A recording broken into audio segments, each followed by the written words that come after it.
Praise the Lord, जय मसीह की। आइए हम आज फास्टिंग के बारे में बात करेंगे। और मैं यहाँ आपको फास्टिंग में कुछ ऐसी बातों को शेयर करने जा रही हूँ। और इसके लिए मैं आपको 6 टाइप्स ऑफ फास्टिंग बताऊंगी, 6 प्रकार के फास्टिंग बताऊंगी। उसमें है फर्स्ट फास्टिंग। हमारा फर्स्ट फास्टिंग में आता है food fasting. Food fasting means खाने का त्याग करना, एम्प्टी स्टमक फास्टिंग।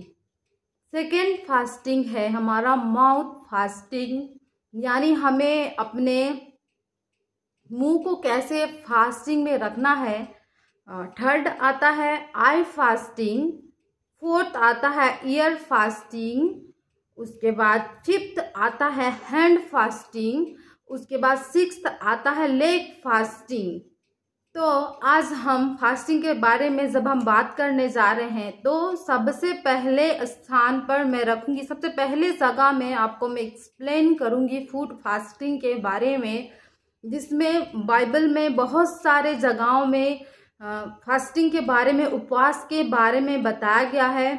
और हम देखते हैं बाइबल में बहुत सारे एग्जाम्पल्स हैं। और जब कोई फास्टिंग करता है तो उनके जीवन में बड़े बड़े चमत्कार और ऐसी चीजें, ऐसे युद्ध जिन्हें हम कभी जीत नहीं सकते हैं, ऐसी चीजें जिन्हें हम जीत नहीं सकते, उन चीजों को भी हम फास्टिंग के द्वारा जीतते हुए लोगों को देखे हैं। जीतते हुए हम बाइबल में बहुत सारे एग्जाम्पल्स देखे हैं।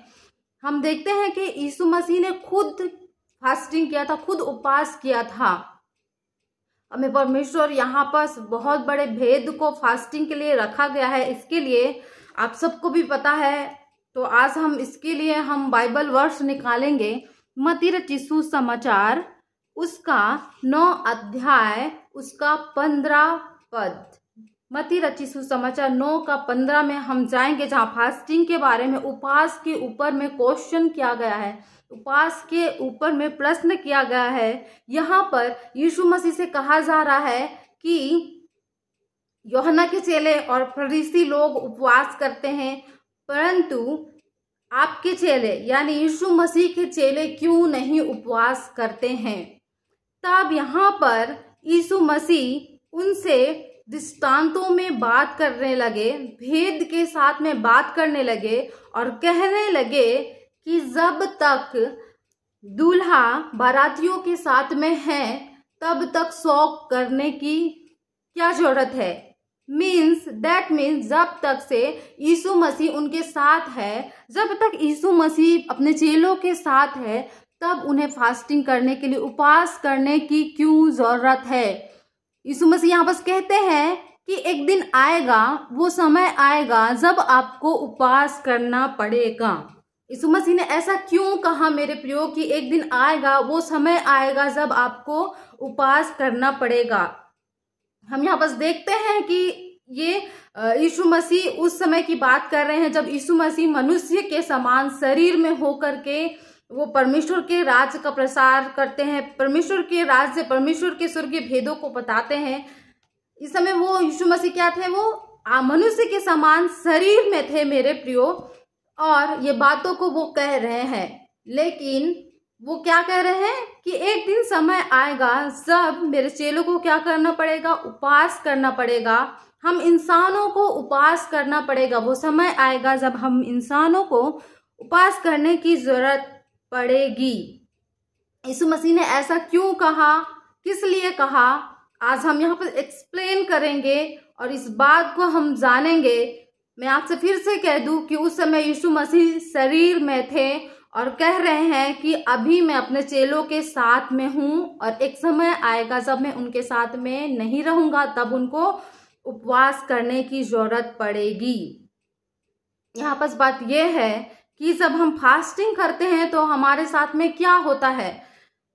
हम जब फास्टिंग करते हैं मेरे प्रियो तो हमारे शरीर से आप सभी को मालूम है, आपने भी फास्टिंग किया होगा, हम सभी फास्टिंग करते हैं और हमें पता है कि फास्टिंग करने से क्या होता है। जब हम फास्टिंग करते हैं तो अब हमारे शरीर की फ्लूइड लेवल घटने लगती है, शरीर का पानी घटने लगता है, शरीर का आयरन घटने लगता है, शरीर के मिनरल्स घटने लगते हैं। और एक शरीर को जीने के लिए खाने की कितनी ज़रूरत है वो सभी आप सभी जानते हैं। और इसलिए हम जब फास्टिंग में आने लगते हैं तो हमारा शरीर किस दशा में आना होता है, हमारा ब्रेन काम नहीं करने लगता, हमारा शरीर काम नहीं करने लगती है। मैं आपसे यहाँ कहना चाहूँगी कि जब एक इंसान को आत्मा में आने के लिए बिना मरने की ज़रूरत होती है, एक इंसान को आत्मा बनने के लिए मरने की ज़रूरत होती है।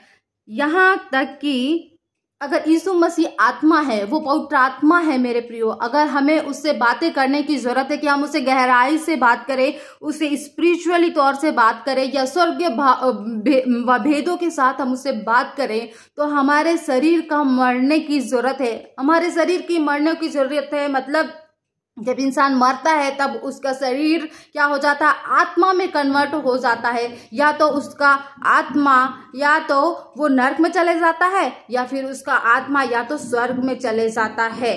लेकिन मैं यहाँ पर आपसे मैं बात करूँगी कि कैसे हमारा बॉडी, जब हम फास्टिंग में रहते हैं तो हमारा बॉडी क्या होने लगता है, वो धीरे धीरे करके क्या होने लगता है, मरने लगता है। धीरे धीरे करके क्या होने लगता है, मरने लग जाता है मेरे प्रियो। उसकी फ्लूइड लेवल सभी चीजें क्या होती है, वो मरने लगती है।